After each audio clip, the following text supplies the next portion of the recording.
ya Allah, aku dengan orang ni aku tak cakap, nampak tak?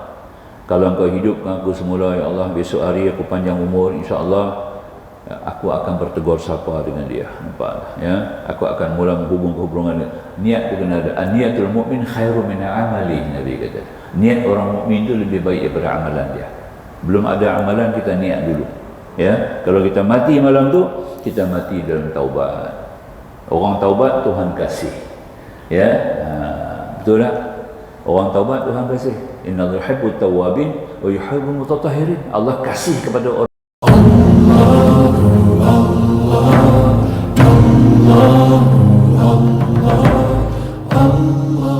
Kita lanjut lagi insya-Allah pada muka surat 61 ya.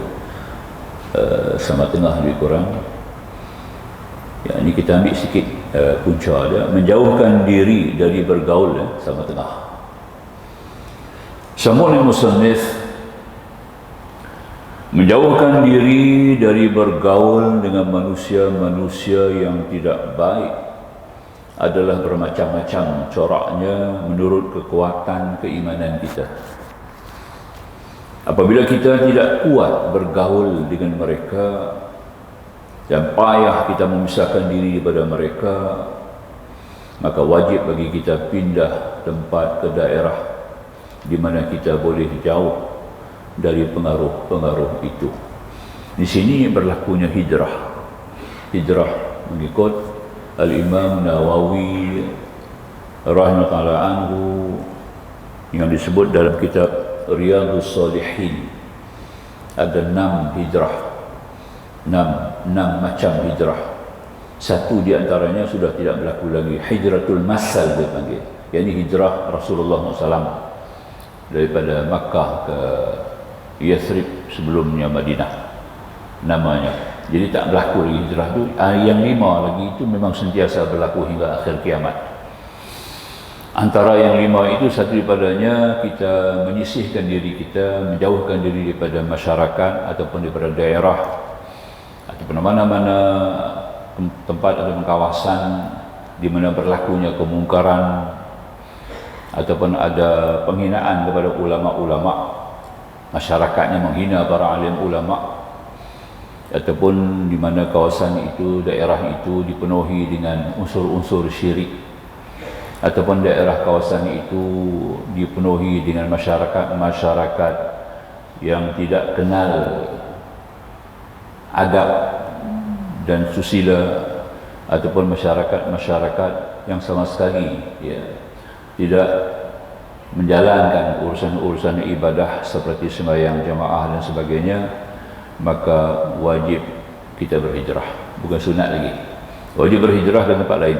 Inilah di antara langkah-langkah uzlah yang dikehendaki dalam tuntutan syarak. Jadi maka itu menjauhkan diri daripada bergaul kepada manusia ni, antaranya apabila kita bergaul jadi masalah, timbul persoalan-persoalan yang tidak sehat ya, maka wajarlah kita berhijrah. Lihatlah Rasulullah SAW sebelum baginda menerima wahyu dan jabatan Rasulullah dari Allah Subhanahu Wa Taala, Nabi Muhammad SAW menguzlahkan dirinya ke satu bukit dinamakan Gua Hira yang kita sebut pada minggu sudah ya. Rasulullah jadi dalam uzlah ni ada khilwah. Khilwah maknanya menyisihkan diri dan menghampirkan diri kepada Allah, menyisih diri pada masyarakat yang tidak sehat, kepada mendekatkan diri kepada Allah Subhanahu Wa Taala dengan melakukan khilwah, iaitu berzikir dan sebagainya. Itu antaranya disebut. Jadi makanya Rasulullah di Gua Hira selama hampir 15 tahun ya, 15 tahun Rasulullah berusia ketika itu 30 maknanya berusia 25 tahun ketika Rasulullah ke Gua Hira tu, menjangka 15 tahun, 40 tahun cukup, maka datanglah wahyi, perintah daripada Allah menobatkan baginda Nabi Rasulullah menjadi Nabi. Dengan turunnya surah Iqra menobatkan Sayyidina Muhammad sallallahu alaihi wasallam sebagai Nabi. Ya, kemudian pada 8 Rabiul Awal itu berlaku pada 12 Rabiul Awal, kemudian pada 8 Rabiul Awal pada tahun berikut maka Rasulullah pula diangkat menjadi Rasul dengan turunnya surah Ya ayyuhal muddathir qum fa'anzir wa rabbaka fatahhir. Turun surah itu, Rasulullah jadi Rasul. Iqra bismi rabbikal ladzi khalaq, Rasulullah menjadi Nabi, dinobat menjadi Nabi, belum jadi Rasul lagi. Jadi Rasulullah tidak menyeru kepada manusia, belum lagi menjalankan dakwah, hanya dinobat jadi Nabi. Ketika 8 Rabiul Awal barulah Rasulullah dengan turunnya surah Ya ayyuhal muddathir, maka Rasulullah pun diangkat menjadi Rasul. Ketika itu qum fa'anzir, bangun beri ancaman. Itu maknanya bergeraklah risalah Rasulullah SAW. Ini artinya Rasulullah di Gua Hira itu antara langkah-langkah uzlah, menyisihkan diri, memisahkan diri dari bahaya-bahaya kemaksiatan yang telah bermaharajalela dalam masyarakat manusia, sambil baginda bertafakur kepada alam lahiriah demi untuk melihat kebesaran Allah dan perdalamkan ma'rifah kepadanya. Rasulullah SAW telah bersabda dalam satu hadis yang diriwayatkan oleh Imam Muslim daripada Sa'ad bin Abi Waqqas, Inna Allah yuhibbul 'abda taqiyal khafi. Sesungguhnya Allah Subhanahu wa taala amat mencintai kepada hamba-hambanya yang bertakwa, yang bersih dari segala penyakit hati, lagi yang menyembunyikan dirinya demi menjauhkan diri dari pengaruh-pengaruh yang tidak baik. Jadi Allah mencintai hamba-hambanya yang bertakwa. Siapa yang bertakwa di sini? Langkah ketakwaan yang pertama sekali, takwa ni banyak, luas dia punya ta'rif, ya. Langkah-langkah takwa yang awal ialah membersihkan diri kita, hati nurani kita daripada penyakit-penyakit mazmumah. Itu langkah yang pertama. Itu paling baik. Kalau kita tidak bersihkan dulu persada takwa, iaitu sebab Nabi kata at-taqwa hahuna, sambil Rasulullah mengisyaratkan tangan Nabi di atas dada Nabi sebelah kiri. At-taqwa hahuna, takwa duduk tang ni. Maknanya mesti ada takwa di sini. Macam mana takwa akan duduk di situ? Melainkan persadanya, tampak wajah hati itu sendiri wajarlah dibersihkan daripada segala noda-noda mazmumah, sifat-sifat mazmumah. Sebab itu Tuhan sebut qad aflaha man zakkaha wa qad khaba man dassaha. Berjaya, berkemenangan, kemas iman orang yang membersihkan dia, dan rugilah, ya, musnahlah orang yang mengabaikannya, yakni tidak membersihkan jiwanya. Di sini digunakan perkataan zakatun, zakah, seperti zakat harta, membersihkan harta, maka zakat jiwa ni adalah kita membersihkan nubari hati kita bersifat-sifat yang keji, mazmumah. Itu kata-kataan yang disebutkan dalam kalimah yang dipakai dalam kalimah dalam surah Asy-Syams yang kita baca itu. Baik. Itu yang pertama. Yang kedua, yang ketiga, iaitu menjauhi daripada pengaruh-pengaruh yang tidak baik. Kita kena jauhilah daripada sifat-sifat ataupun tempat-tempat ataupun kawasan daerah yang mana masih lagi tercemar dengan segala macam kemungkaran, kejahilan, kemunafikan, kemusyrikan, semua itu kita kena hindarkan. Inilah yang menyebabkan ribuan tahun zaman dahulu kala beberapa orang hamba Allah saleh demi untuk menyelamatkan iman dan ibadah mereka kepada Allah dari pengaruh masyarakat yang sudah luar biasa kedurhakaannya kepada Allah, di mana mereka telah memisahkan diri mereka masuk gua yang sunyi sepi, jauh terpisah daripada pergaulan masyarakat, yang dirujuk kepada suratul kahfi, ya. Sunat kita baca suratul kahfi ini pada petang Jumaat dan hari Jumaat, ya. Inilah di antara kelebihannya, di mana Allah berfirman dalam Quran, وإذا اعتزلتموهم وما يعبدون إلا الله فأووا إلى الكهف ينشر لكم ربكم من رحمته ويهيئ لكم من أمركم مرفقا. Dan ketika kamu meninggalkan mereka dan apa yang mereka sembah selain Allah, carilah tempat perlindungan dalam gua itu. Semoga Tuhanmu menyebarkan kurnia-Nya kepadamu dan menyediakan untukmu apa yang berguna dalam pekerjaan kamu itu. Ya, 7 orang pemuda, 6 orang pemuda yang meninggalkan negeri asalnya, negeri Mesir. Itu negeri Mesir, asalnya negeri Mesir. Berlaku peristiwa yang mana kata tadi rajanya menyembah berhala, rajanya dijadikan sebagai sembahan. Rakyat dia kena sembah dia, maka itu 6 orang ni terdiri daripada mereka ni semua anak-anak menteri, orang-orang istana. Yang 6 orang pemuda ni mereka mula meninggalkan negeri Mesir, pergi ke Jordan. Yang kuat sekarang Jordan lah, mengikut kajian yang dikaji oleh para ulama tarikh. Ada lebih kurang 6 tempat yang dijangka duga di mana mereka singgah.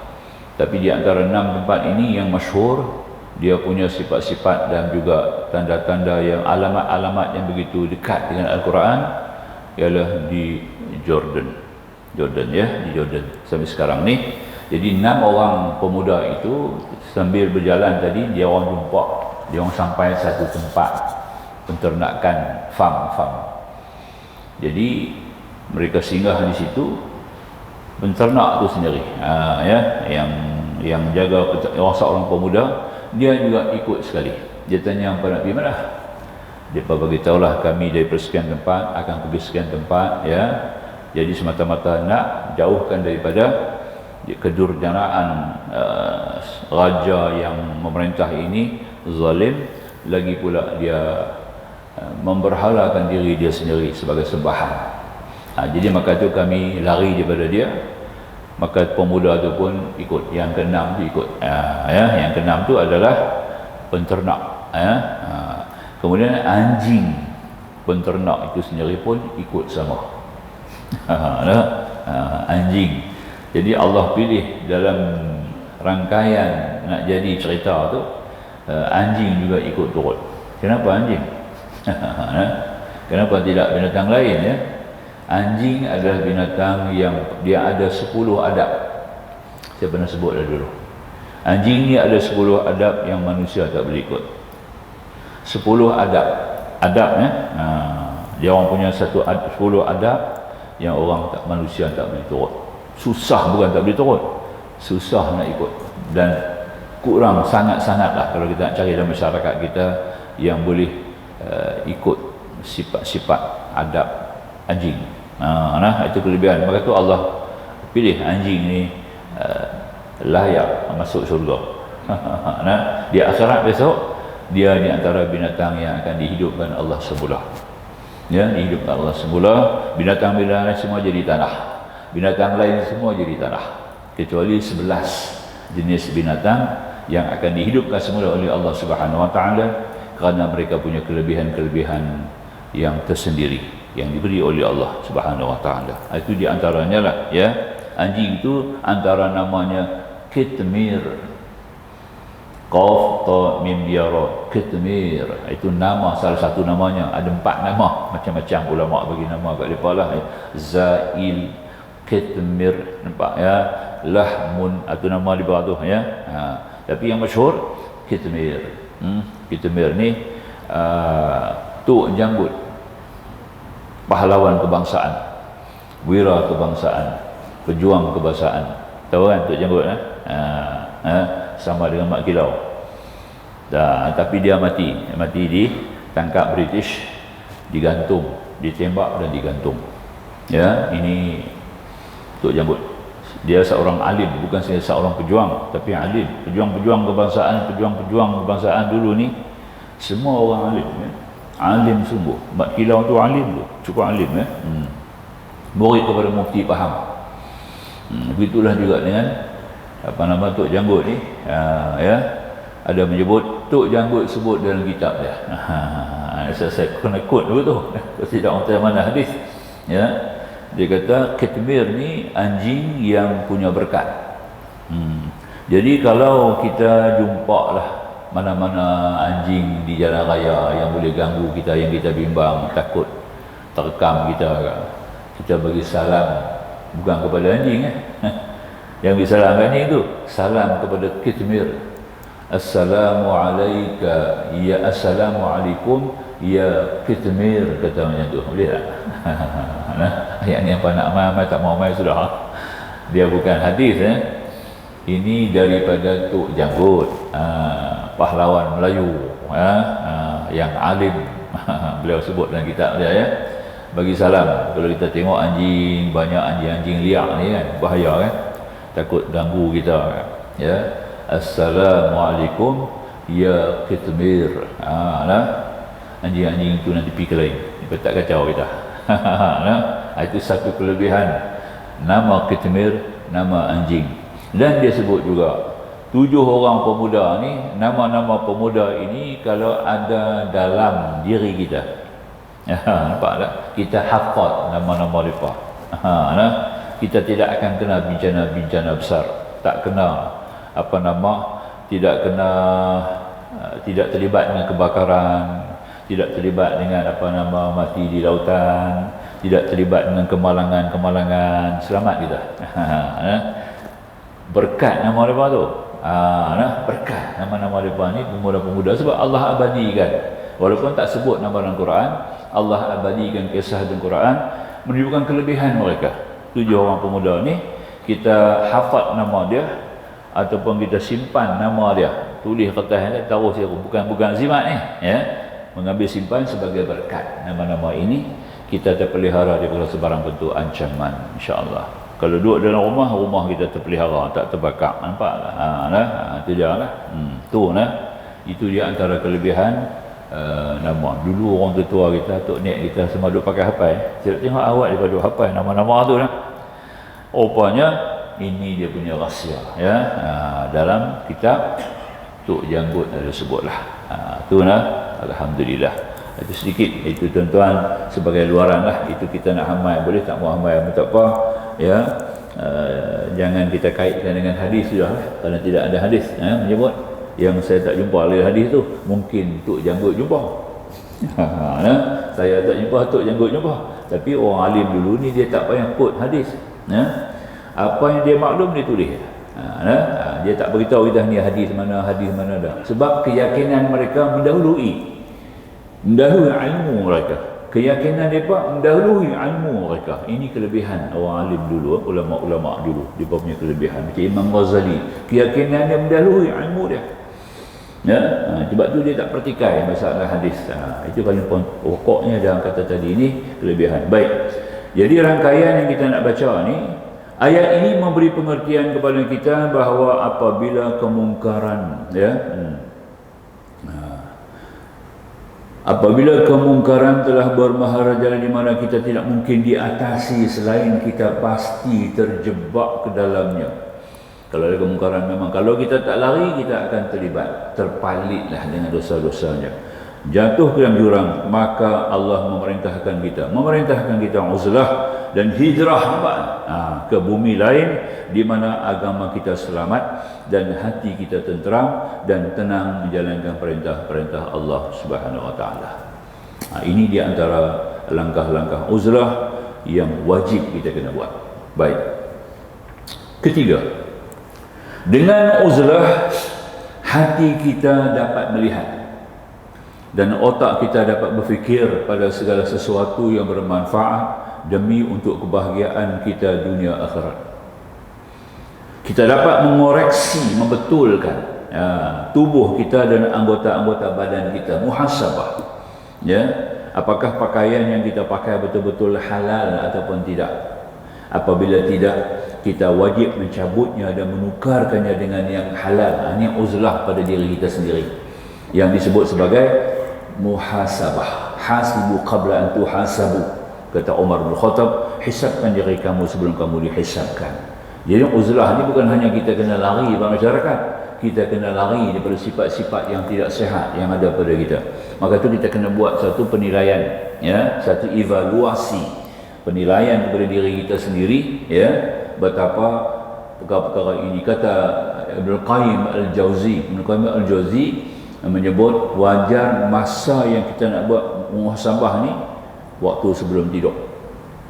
Sebelum tidur, bagi kesempatan sebelum tidur. Banyak kelebihan-kelebihan yang kita buat sebelum tidur, ya.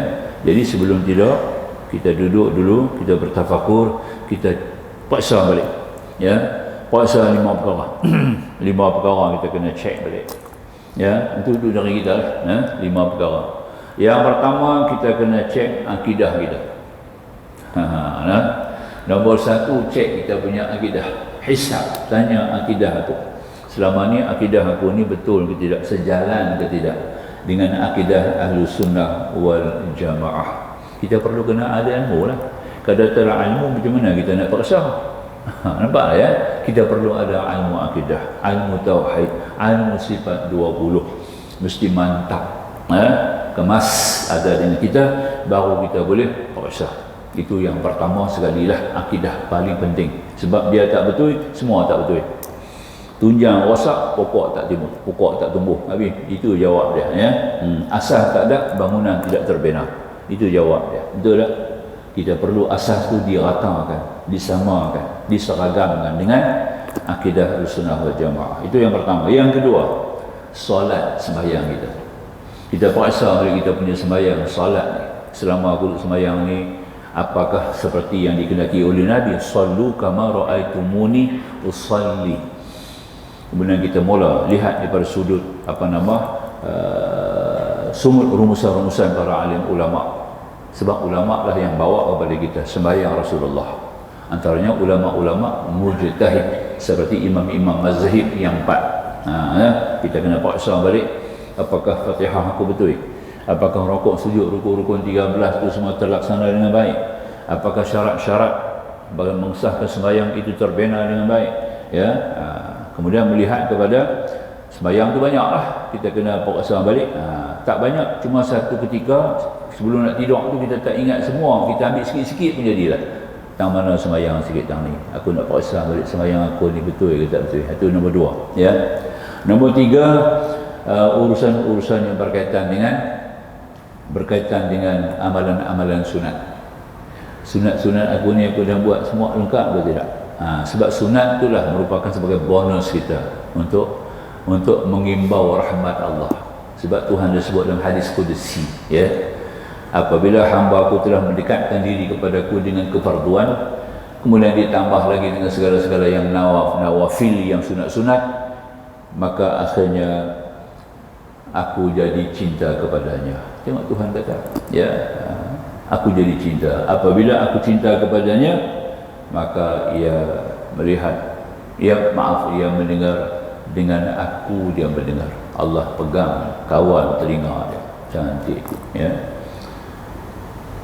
Dengan aku melihat, dengan Allah mana Allah kata dia melihat, dengan aku dia melihat. Allah pegang mata dia, Allah kawal mata dia, Allah kawal mulut dia, Allah kawal tangan kaki dia. Habis. Kalau dah pegang, Tuhan dah pegang sendiri, dia masuk dalam pentadbiran langsung, pentadbiran daripada Allah, maka tidak ada lagi dirinya sebagai yang berkuasa, yang kemampuan dan berbagai, semuanya dipegang oleh Allah Subhanahu Wa Taala. Hamba ini sudah dekat langsung dengan Tuhan. Jadilah kumpulan orang-orang yang dicintai oleh Allah. Ya, kalau saya sebut dulu pada kuliah-kuliah yang telah sudah, di mana tauhid kita itu mestilah menjurus kepada, kalau tak sampai yang 3 ni tak ada apa. Nah, tauhid tu tak ada benda lah. Tauhid mesti sampai kepada ridha. Tauhid mesti sampai kepada tawakal. Tauhid mesti sampai kepada mahabbah. 3. Kalau tak sampai yang 3 benda tu, ini belum tauhid lagi. Baru duduk dalam kitab, duduk dalam ilmu, belum jadi benda. Aku dah ngaji sifat 20 habis dah, khatam dah, tok guru pun mati dah. Tak gitu, tapi aku tak capai apa lagi. Duk komplain lagi lah, banyak cerita yang dia tak puas hati. Apa yang Tuhan buat dia tak puas hati lagi. Banyak benda dia tak faham. Maknanya tidak ada redha. Kalau tauhid tidak ada redha, itu tidak ada tauhid namanya. Maknanya Tuhan tak kenal, tak betul. Betul dah. Yang kedua, dia sudah sampai kepada tawakal kepada Allah. Tidak lagi berpegang kepada makhluk. Tak ada nama makhluk lagi. Itu artinya la khaufun alaihim walahum yahzanun. Mereka tidak ada duka cita, mereka tidak ada takut kepada makhluk. Makhluk ni dia tidak ada tanggung takut, sebab dia pegang satu, semuanya daripada Allah, dengan Allah tawakal. Wa ala rabbihim yatawakkalun. Al-Quran kata kepada Tuhan mereka bertawakal. Dan sampai kepada peringkat yang ketiga, mahabbah, sayang. Kita mengenal kerana nak sayang. Kita mengenal Allah dengan sifat-sifat Allah kerana nak sayang. Sebab tu ada pepatah mengatakan, tak kenal tak sayang. Betul tak? Kalau tak kenal Allah, kita tidak akan sayang Allah. Yang kata kenal Allah betul tu, orang yang sayang Allah tu kenal betul. Nampak tak? Kan ada pepatah, kita dengar sendiri. Kita jangan guna pepatah itu kepada manusia. Kita ada guna kepada manusia, tak betul. Betul ya? Tak kenal tak sayang. Tak kenal Allah, macam mana nak sayang? Bila tak sayang, tak redha. Bila tak redha, tak tawakal. Ya auzubillah. Betul tak? Apa jadi kita kalau macam itu? Hanyut, jauh daripada Allah. Ini yang kita nak tuntut ilmu tu. Kita nak bawa sampai kita mula redha Tuhan. Apa Tuhan buat semua perfect. Ma tara fi khalqi rahmani min tafawut. Kamu tidak akan nampak sebarang kecacatan dalam penciptaan Tuhan yang Maha Rahman. Habis. Semua Tuhan buat betul. Apa Tuhan buat semua kena. Apa Tuhan buat semua patut. Apa Tuhan buat semua harus. Dia mau kata lagu tu. Jiwa ni kena kata macam tu, baru jadi ridha. Adalah reti tauhid tu. Jadilah hamba Allah. Nampak tak?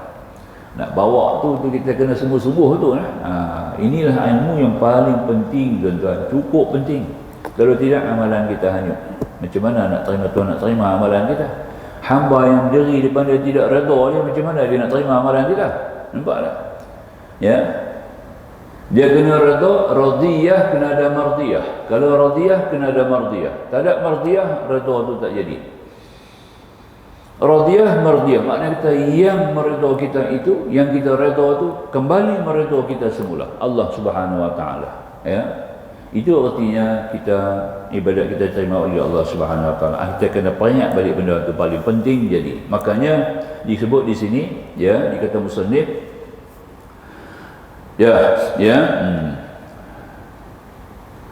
dengan uzlah hati kita dapat melihat, otak kita dapat berfikir, baru kita ada jalan untuk melihat. Uzlah ni baru kita boleh. Uzlah nanti kita sebut tadilah. Pada segala sesuatu yang bermanfaat demi untuk kebahagiaan kita dunia akhirat, kita dapat mengoreksi tubuh kita dan anggota-anggota badan kita.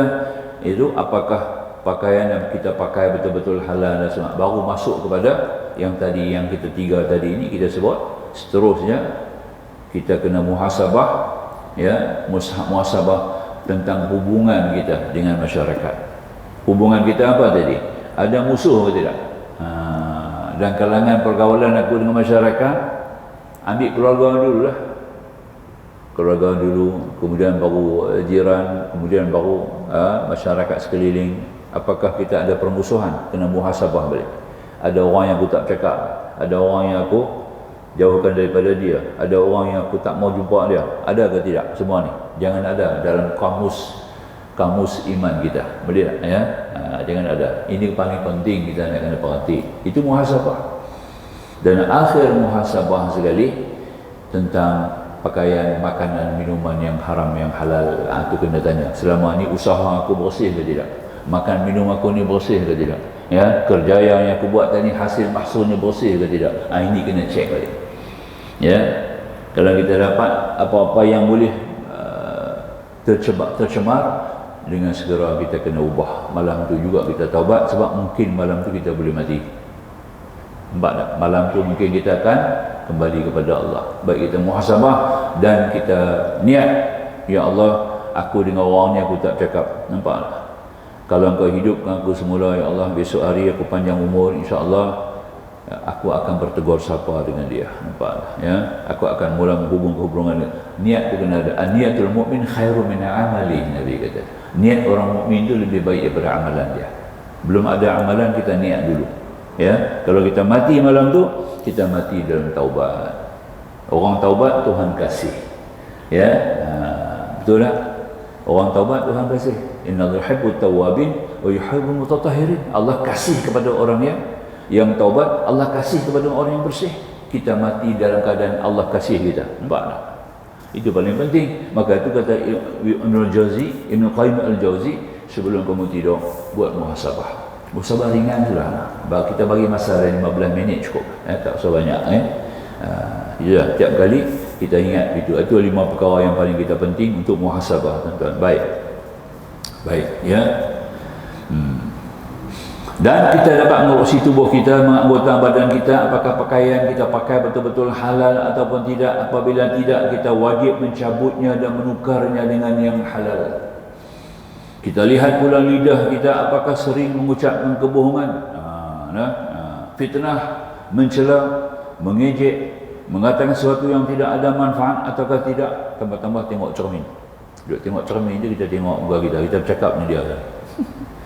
Nampak? Hang ni tau, cukup teruk tau, kata dia. Abang dekat dia, lagu ni. Tu. Jadi pendek kata, selama ni hang duk buat kerja ni. Dia kena ada cakap. Ya? Kita nasihat dia kenal kita balik. Ya? Itu kita tengok cermin tu. Ya? Yang kita tengok cermin, maka tu ada doa tengok cermin tu. Ya? Kita baca doa tengok cermin. Kemudian kita bercakap dengan diri kita sendiri. Itu dia lah. Itu di antaranya kata apa yang kata ulama, ya, itu pernah berlaku, ya. Fellowship Aikim Allahyarham, Dr. Ustaz Osman Al-Muhammadi. Dia cakap, dia kata kalau kita tengok cermin, baca doa cermin, kita kena bercakap dengan kita dalam cermin. Itu satu cara untuk menegur kita. Orang tegur kita marah, kita tegur kita sendiri. Tenang lah, betul tak? Kita tegur dalam cermin, dia tak marah kan? Nampak tak? Itu kaedah yang dipakai, kata tadi ni, mana mukmin itu adalah cermin kepada mukmin sendiri. Maka itu kita buat benar-benar. Ini ada manfaat, memang ada manfaat dia, ya. Sebab dalam cermin itu memang kita, dia adalah kita punya qarin dalam cermin itu, ya, memang betul. Sebab tu dia wujud qarin. Yang tak ada qarin Nabi, ya. Nabi tak ada qarin, ya. Rasulullah tidak ada qarin, sebab tu tidak ada bayang. Kita ada qarin, ada bayang lah. Nabi tak ada qarin, maka tu Nabi tak ada bayang. Itu dia. Ya, Kita lihat pula lidah kita, apakah sering mengucapkan kebohongan, fitnah, mencela, mengejek, mengatakan sesuatu yang tidak ada manfaatnya ataukah sebaliknya. Apabila kita memperbuat itu semuanya di mana tidak diredha oleh Allah Subhanahu wa taala, maka hendaklah kita fikirkan bagaimana kita memelihara lidah kita agar tidak sampai mengucapkan hal-hal yang demikian. Ya, ini kelebihan tuan-tuan, bacalah surah, amalkan baca surah Hujurat.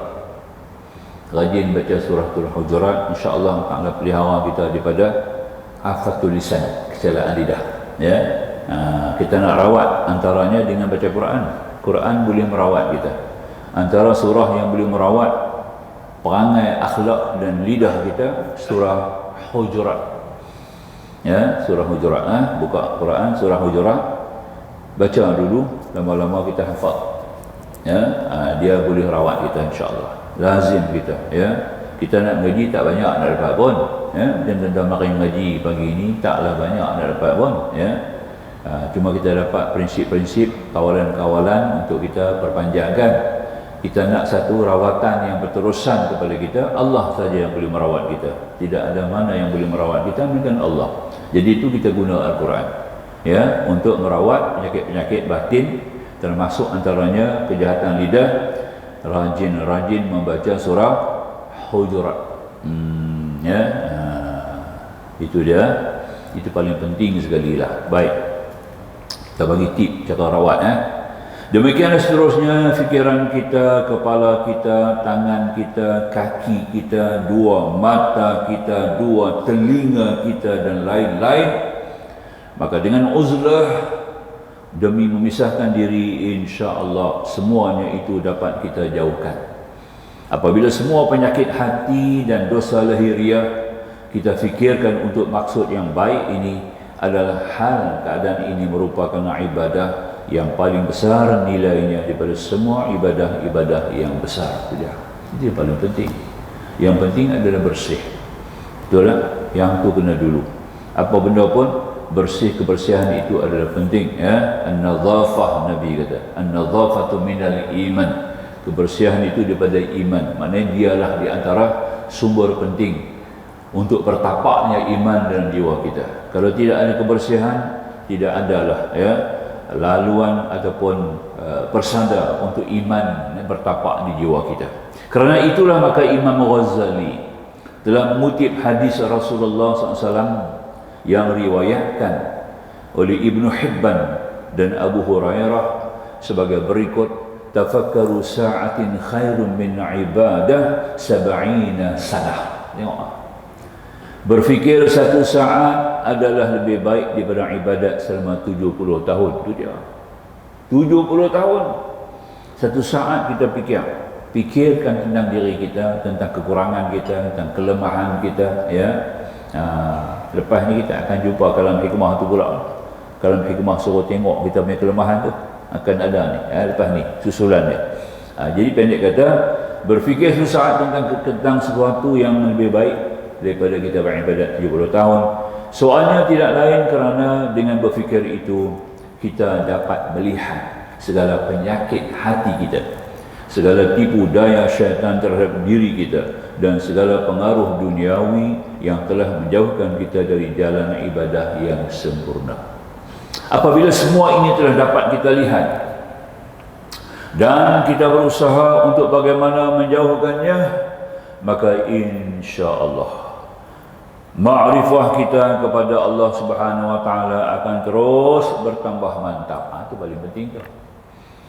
Ma'rifah ni ilmu yang Tuhan nak bagi sendiri. Mengenal Allah, mendekati Allah, itu adalah merupakan anugerah daripada Allah. Kalau Allah tak mau, dia tolak kita jauh. Ini adalah anugerah Allah betul-betul. Kita nak dapat kesempurnaan ma'rifah, anugerah daripada Allah. Kita nak dapat kesempurnaan ibadah, juga merupakan anugerah daripada Allah. Semuanya ini kita kena lakukan melalui dua perkara yang kita kena bagikan tumpuan penuh. Pertama, kebersihan. Apa benda apalah, termasuk bersih jiwa, bersih daripada dosa yang kita gunakan istilah taubat. Itu pasal yang kata tadi. Maka itu Allah akan mula cinta kepada orang-orang yang bertaubat apabila dia bertaubat kepadanya. Jadi makanya berfikir yang pertama kita nak sampai kepada ma'rifah sempurna itu, pertama mesti dengan memikirkan kebersihan, bersih pada semua sudut, semua aspek, sama ada lahiriah, batiniah, urusan muamalah, bersih dalam muamalah sebab melibatkan masyarakat, itu artinya penuhi janji, tanggung, jujur dalam menanggung amanah. Ini semua kebersihan. Bersih. Kalau orang amanah, bersih daripada apa? Bersih daripada khianat. Dia penyakit lah. Kalau orang temu janji, maknanya kata dia penuhi janji. Orang ini bersih daripada apa? Janji. Bersih daripada janji, bersih daripada kebohongan. Sudah terpelihara. Dan juga memberikan suatu jaminan keyakinan kepada pihak yang dijanji, akan berikan pertolongan kepada orang yang kita janji. Sebab itu Tuhan sebut dalam Quran, walladzina hum li amanatihim wa 'ahdihim ra'un al-mu'minun. Ini kriteria, sifat, sikap orang-orang beriman tadi ini tentang amanah dan janji. Ra'un, mereka ra'ikan. Ra'i, maknanya tuntuni, penuhi amanah, penuhi janji. Cukup penting. Ini sifat orang beriman. Nak tengok tang mana? Orang iman ni kita nak tengok tang mana? Dia punya yang paling penting mulut lah. Mulut dia, nampak? Ya, tang mulut tu macam-macam kita boleh kenal dia ni orang beriman ke tidak. Cara cakap dia, bahasa yang dia pakai, janji yang dia tunai, nampak? Ya, itu dia. Kita akan dapat kenal dia ni memang orang-orang beriman sungguh. Kalau orang tak beriman, langgar janji, langgar amanah, nampak tak? Jauhi daripada apa-apa yang kita beri kebaikan kepada dia. Ini bukan orang beriman. Kalau orang beriman, dia akan temuilah amanah, janji, jujur, benar, ya, bercakapnya jelas, benar, bahasanya baik, ya. Maka itu Tuhan sebut, fa bima rahmati minallahi linta lahum. Maka dengan rahmat Allah, ya Rasulullah, kamu boleh berlaku lemah lembut kepada mereka. Makanya minta kepada Allah. Nak jadi lemah lembut ni, minta kepada Allah Subhanahu wa taala. Mana yang kita boleh minta? Antaranya yang kita dapat lemah lembut tadi ini, bacalah surah Al-Furqan. Itu semua saya rujuk tu. Ya, bukan kata saja kita baca Quran ni. Banyak rajin-rajinlah membaca Quran. Surah Al-Furqan. Orang baca surah Al-Furqan akan adalah kemesraan, kelembutan jiwa. Kelembutan jiwa ada. Mudah memberi maaf, mudah bertolak ansur, mudah terima teguran, nampak tak? Rajin baca surah Al-Furqan, baca surah Furqan. Itu dia. Ini kepentingan kalau budak-budak anak kita yang hafal Quran tu, kita kena ajak pada yang ni. Hang dah hafal Quran dia cukup bagus lah. Cukup besar lah. Sekarang ni abu kita tunjuk dia. Itu terapi Al-Quran dia panggil. Terapi dengan Al-Quran. Inilah dia, ya.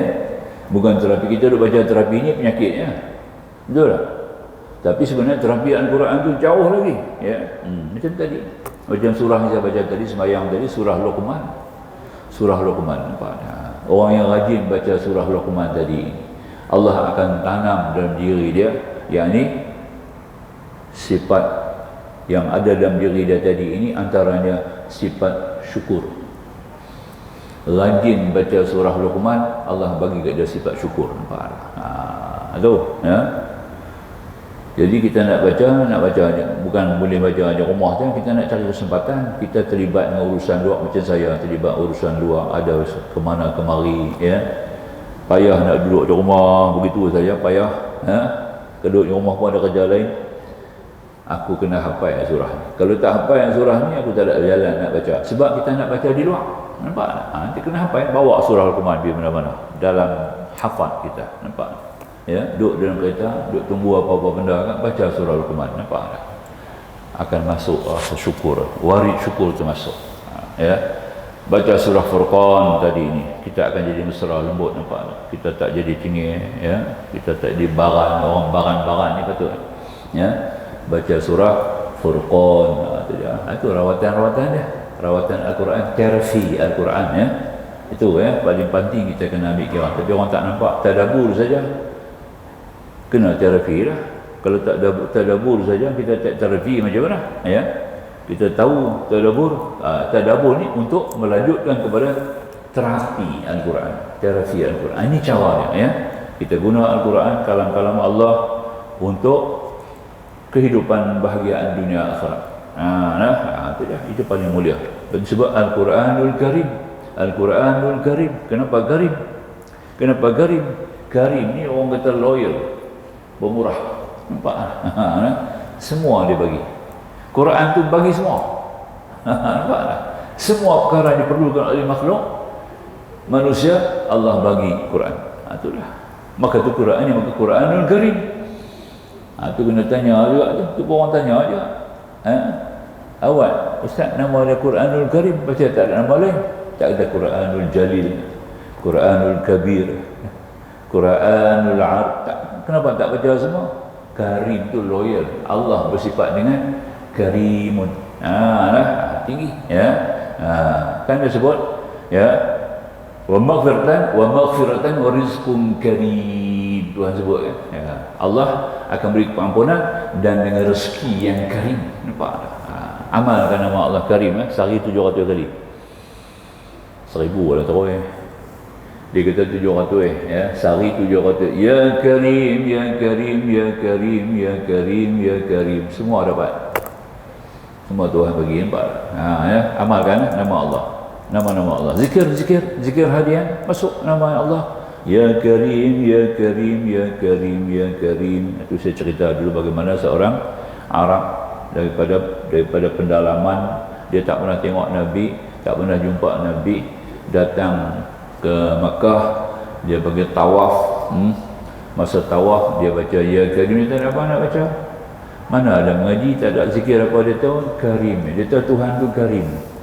Ya, sambil tawaf 7 pusingan ya Karim, ya Karim, ya Karim. Rupanya ada orang dia ikut belakang dia. Orang tu pun baca ya Karim, ya Karim. Dia kata dia ni dia ikut aku lah. Nampaknya dia pun tak ada modal, aku tak ada modal, dia pun tak ada modal. Nampak dia ikut aku lah. Sampai habis 7 pusingan, dia kali tengok, dia kata rupa je muda, dia kata. Tapi tak ada ilmu, dia kata. Hang ikut aku baca Karim, hang ikut, dia kata. Dia pegang tangan orang tu, nak tarik pergi jumpa Rasulullah. Aku ni bawa pergi jumpa Rasulullah, jom. Umar tahan dia. Ni hang tahu siapa hang pegang ni? Ni lah Rasulullah. Rupanya belakang dia tu Rasulullah, yang dia ikut yang Karim tu. Tu dia. Dia pegang tangan Nabi, ya Allah, demi Allah dan Rasul, demi diriku ya Rasulullah, aku tak pernah jumpa tengok Tuhan, hari ni baru tengok Tuhan, dia kata. Nah, bertuah subuh. Cuma nak tanya, hamba baca ya Karim, Tuhan ikut semua. Apa dia punya rahsia? Nampak? Dia kata ketika hang baca ya Karim, malaikat langit ikut hang tau tak? Malaikat di langit semua ikut hang pasal yang baca ya Karim, nama Allah tu. Betul tak? Maka tu kenapa tidak? Aku pun ikut lah. Malaikat ikut. Itu dia tawaf. Ya, ni bawa buku baca doa panjang-panjang apa mereka tak erti je mak. Ya. Kita kena ada ilmu lah. Baca sebut nama Allah sambil tawaf ya Karim, ya Karim, tengok belakang bawah cantik kan. 700 kali sehari tuan-tuan buat. Anak-anak cucu kita baca ya Karim, urut kepala dia 10 kali ya Karim, urut. Budak-budak tu jadi hamba, jadi hamba-hamba Allah yang taat tu Cucu-cucu kita, anak-anak kita kan.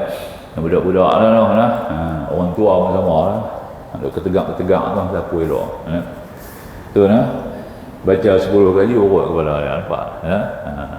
Elok lah. Tu dia lah. Dia baca budak-budak, orang tua dia teruk. Tu dia lah. Tak mau pergi masjid, ramalan pergi masjid, sapu kepala tu baca ya Karim, ya Karim, ya Karim, insya-Allah dia menurut. Lebih tu. Saya kalau budak-budak orang bawa ni ustaz tolong doa kat anak saya tak? Ya Karim. Urut kepala dia sikit, ya Karim kan kita baca doa pendek sikit. Nampak dah insya-Allah budak tu. Yang ada antaranya yang kita tengok tu. Don Daniel tu. Don Daniel tu saya urut kepala dia ya Karim. Pak dia sama saya, mak dia satu sekolah, satu kelas dengan saya. Nampak tak? Ustaz tolong doa saya bawa dia. Don Bianjin tu. Tolong doa Ustaz ni anak saya. Dia mai dia bawa di masjid Jalan Baru. Dia berpegang kepala dia ya Karim, ya Karim, ya Karim, ya Karim, doa sikit nampak. Dia jadi ustaz hari ni kan. Jadi pendakwah kan. Selebriti. Tak itu. Sampai dia teringat saya balik. Lepas tu kenduri nikah dia kan. Ustaz ingat tak dia masa bapak bawa saya pergi jumpa ustaz. Ustaz ada urut kepala saya. Ustaz ada baca sekian-sekian ya. Tu dia. Alhamdulillah dia kata. Dia Tuhan tunjuk. Panggil makan kenduri. Tu lah. Saya pun dah lupa. Budak-budak banyak sangat ya. Buat main kita kan. Tu dia antaranya kita sebut kelebihan dia Karim ya. Lebih padanya. Wallahu a'lam. Sambung.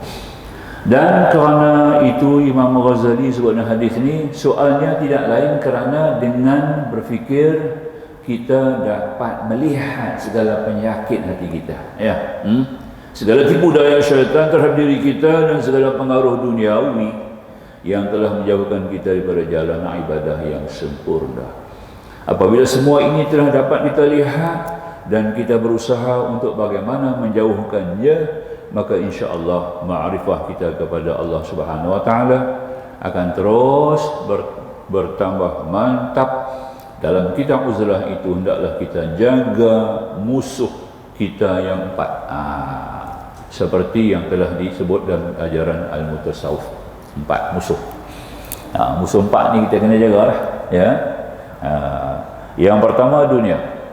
Dunia musuh kita, bukan idaman kita. Jangan salah faham, ya. Kita kena letakkan dunia itu sebagai musuh kita, betul tak? Sebab dia tidak pernah menjamin keabadian kebahagiaan kita, tak pernah, ya. Dia menipu kita, mengecoh kita, ya, mengolok-olok kita, mempermain-main kita, mempersendal-sendalkan kita. Nampak tak? Hanya menzahirkan rupanya yang indah, macam Nabi pada malam Mi'raj, pada malam Isra' nampak perempuan yang jelita, cantik, sudahlah tua, cantik pula perempuan tu, duk gamit dekat Nabi, ya.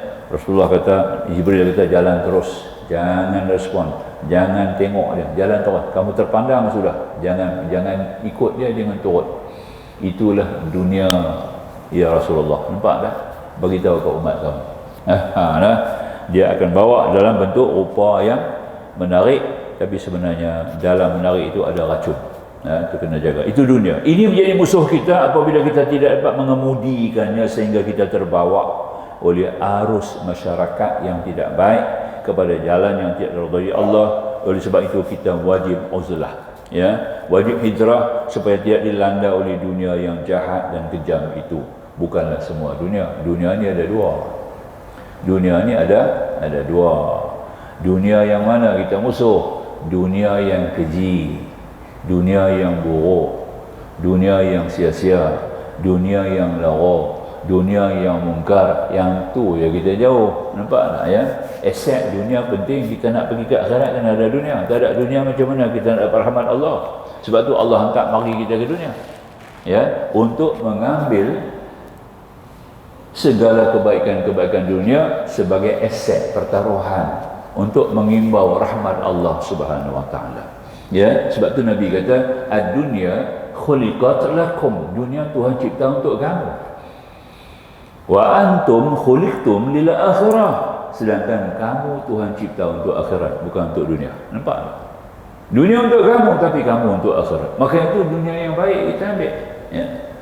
Abdurrahman bin Auf masuk surga dengan merangkak-rangkak sebab dia dapat bawa dunia ke akhirat. Nampak? Dunia apa dia bawa? Dunia infak sabilillah, dunia sedekah, nampak tak? Dunia halal dia bawa. Kita infak sabilillah, kita bawa dunia tu lah. Dunia infakiyah, dunia sedekah kita bawa, ya. Dunia ma'ruf kita bawa, dunia ibadah kita bawa. Betul? Itu paling penting. Makanya kita buat rumah, kita bina rumah. Memanglah kita kena bina rumah, ya. Tapi rumah tu kita tak bawa pergi akhirat. Yang kita bawa apa ke akhirat tu? Ibadah yang kita buat dalam rumah tu akan jadi aset kita di akhirat. Nampak tak? Dengan kerana ada rumah lah aku boleh buat ibadat. Dengan kerana ibadat inilah aku layak insya-Allah menerima rahmat Allah. Cantik kan? Jadi rumah tu tak sia-sia. Pakaian kita juga sama juga, ya. Jadi unsur-unsur duniawi yang kita buat tadi ini mestilah berkonsepkan kepada ukhrawi, kepada akhirat. Sebab baru jadi benda-benda ini akan menempah kita kepada jalan yang baik. Itu tak rugi. Sebab itu para sahabat Nabi bersungguh-sungguh, ya, dalam urusan duniawi mereka bersungguh-sungguh. Tapi kasihnya tidak kepada dunia. Yang tu je. Bawa kasih dia kepada Allah. Nampak? Kepada yang menggunakan nikmat. Bukan kepada nikmat, mun'imun, yang bagi nikmat tu Allah Subhanahu wa taala, ya. Dan di atas lahirnya nikmat itu lahir pula sifat syukur dalam diri kita. Nampak? Cantik. Baru ada konteks hubungan kita dengan Allah. Ini jelas kita lihat. Pertama dunia lah, ya. Jadi makanya inilah menjadi musuh kita apabila kita tidak mengemudikannya sehingga kita terbawa oleh arus masyarakat yang tidak baik kepada jalan yang tidak diridai Allah. Oleh sebab itu kita wajib uzlah, wajib hijrah supaya tidak dilanda oleh dunia yang jahat dan kejam. Cakap itulah insya-Allah. Kita sambung lagi, ya. Kita akan jumpa lagi pada minggu depan. Sambung syaitan ni panjang lagi. Itu tak boleh cakap ni. Nak sambung syaitan, kau tunggu pula sejam lagi. kita nak kupas syaitan tu pula. Dia kena bawa rangkaian-rangkaian syaitan tu. Kenapa? Musuh kita yang terang. Dia nak terang yang tu, lakum aduwwum mubin. Nak abang tu makan masalah. Makan satu masa yang panjang. Jadi tak sihat kalau kita baca rangkaian takkan nak lepas batuk di tangga, tuan-tuan tak dapat apa. Nampak Jadi kita tangguh insya-Allah. Aku qauli hadza astaghfirullahalazim li wa lakum. Akhirul kalam wallahu subhanahu wa ta'ala a'lam. Bismillahirrahmanirrahim. Alhamdulillah wassalatu wassalamu ala rasulin nabiyil karim nabiyina Muhammad wa alihi wa sahbihi ajma'in. Subhanaka la ilma lana illa ma 'allamtana innaka antal alimul hakim. Rabbi shrah lana sudurana wa yassir lana umurana. Rabbana zidna 'ilma warzuqna fahma. Rabbana atina fid dunya hasanah wa fil akhirati hasanah wa qina 'adzaban nar. Walhamdulillahil alamin. Wassalamu alaikum warahmatullahi wabarakatuh.